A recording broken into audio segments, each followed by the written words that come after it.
He automatically is disruptive. I think they would add rather than take away. So in many ways, a Netflix deal would be much less disruptive to Hollywood. You'd have essentially more activity than less. You put it together with another studio, you're going to try and find synergies, you're going to have perhaps compression of activity. So politically, you could look at it a lot of different ways. We went on and on from there. Let me give you a little bit of up-to-date reporting, at least in terms of where things, stand. Again, we did talk about Comcast, our parent company, and their efforts. Very much unclear exactly how much money Comcast would be able to raise for a potential deal. The structure that Malone came back to a number of times in our conversation was more around a potential reverse Morris trust, where you spin off NBC Universal and the theme parks into a new co. You structure it as a reverse Morris trust. Very difficult, very hard to value, and therefore, how likely does it make that? Not to mention, of course, the antitrust risk that I have discussed so many times here. Even though you might not have an FCC review, you still would have a DOJ review.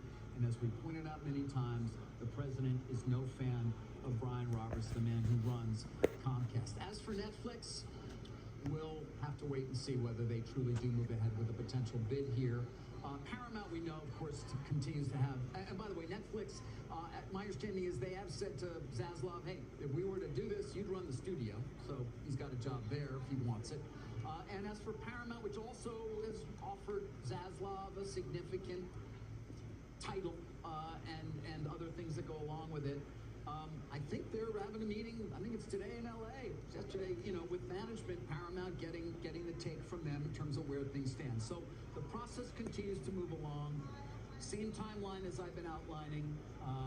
You're going to talk about that period between Thanksgiving and sort of a bit before Christmas in terms of getting real clarity here.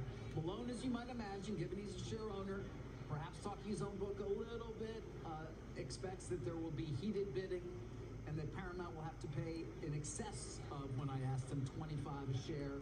We'll see, Jim, if that really is where this thing's end up, because 25 alone is more than double where the stock price was not long ago. Look, my advice to Comcast, not that that matters and has ever mattered, but the stock has bottomed ever since you started talking about this. Now, most of the stocks in the S&P have bottomed at 4.75. That's exactly where it bottomed. No one else has come under 5%, under 5 for PE.